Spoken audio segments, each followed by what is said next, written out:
एक जंगल के किनारे बौनगोड़ा नाम का एक गांव था।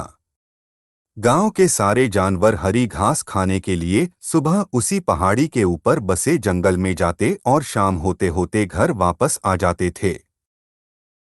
हर दिन की तरह लक्ष्मी नाम की एक गाय अन्य गायों के साथ उसी पहाड़ी के जंगल में घास खाने के लिए गई थी। वह हरी घास खाने में इतनी ज्यादा प्रसन्न थी कि वह कब एक शेर की गुफा के पास पहुंच गई, उसे पता भी नहीं चला। शेर अपनी गुफा में सो रहा था और वह पिछले 2 दिनों से भूखा भी था। जैसे ही लक्ष्मी शेर की गुफा के पास पहुंची, गाय की खुशबू से शेर की नींद खुल गई। वह शेर धीरे धीरे गुफा से बाहर आया और गुफा के बाहर गाय देखकर खुश हो गया। शेर ने मन ही मन सोचा कि आज उसकी 2 दिनों की भूख मिट जाएगी। वह इस तंदुरुस्त गाय का ताज़ा मांस खाएगा और यह सोचकर उसने एक तेज दहाड़ लगाई। लक्ष्मी शेर की दहाड़ सुनकर डर जाती है। जब वह अपने आसपास देखती है तो वहां दूर दूर तक उसको कोई भी दूसरी गायें नहीं दिखीं। जब वह हिम्मत करके पीछे मुड़ी तो उसे सामने शेर खड़ा हुआ दिखाई दिया। उस शेर ने लक्ष्मी को देखकर फिर से दहाड़ लगाई है और लक्ष्मी से कहा, मुझे 2 दिनों से कोई शिकार नहीं मिल रहा था, मैं भूखा था।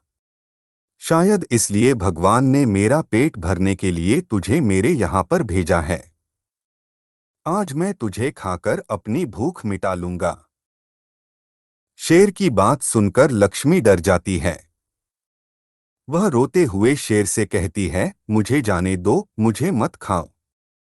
मेरा एक छोटा बच्चा है जो अभी सिर्फ मेरा ही दूध पीता है और उसे घास खाना अभी तक नहीं आया है।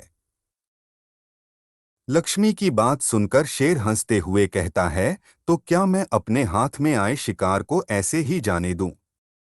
मैं तो आज तुझे खाकर अपनी 2 दिनों की भूख मिटाऊंगा। शेर के ऐसा कहने पर लक्ष्मी उसके सामने रोने लगी और विनती करते हुए कहती है कि आज मुझे जाने दो। मैं आज अपने बछड़े को आखिरी बार दूध पिला दूंगी और उसे बहुत सारा प्यारा करके कल सुबह होते ही तुम्हारे पास आ जाऊंगी। फिर तुम मुझे खा लेना और अपना भूखा पेट भर लेना। शेर लक्ष्मी की यह बात मान जाता है और धमकी देते हुए कहता है कि अगर कल तू नहीं आई तो मैं तेरे गांव आऊंगा, फिर तुझे और तेरे बेटे दोनों को खा जाऊंगा। लक्ष्मी शेर की यह बात सुनकर खुश हो जाती है और शेर को अपना वचन देकर गांव वापस चली जाती है।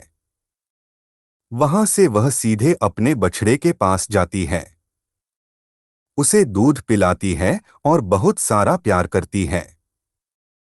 फिर बछड़े को शेर के साथ हुई सारी घटना बताती है और कहती है कि उसे अब अपना ख्याल खुद ही रखना होगा। वह कल सुबह होते ही अपना वचन पूरा करने के लिए शेर के पास चली जाएगी।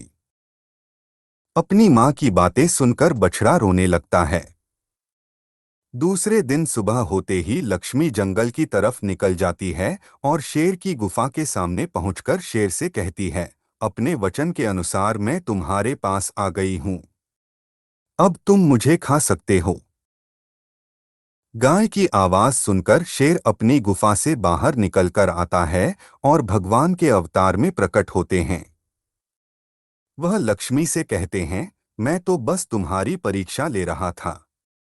तुम अपने वचन की पक्की हो। मैं इससे बहुत प्रसन्न हुआ। तुम अब अपने घर और बछड़े के पास वापस जा सकती हो। इसके बाद वे उस गाय को गौ माता होने का वरदान भी देते हैं और उसी दिन के बाद से सभी गायों को गौ माता कहना शुरू कर देते हैं। कहानी से सीख, हमें जान की बाजी लगाते हुए भी अपने दिए हुए वचन को पूरा करना चाहिए। यही हमारे दृढ़ व्यक्तित्व को दर्शाता है।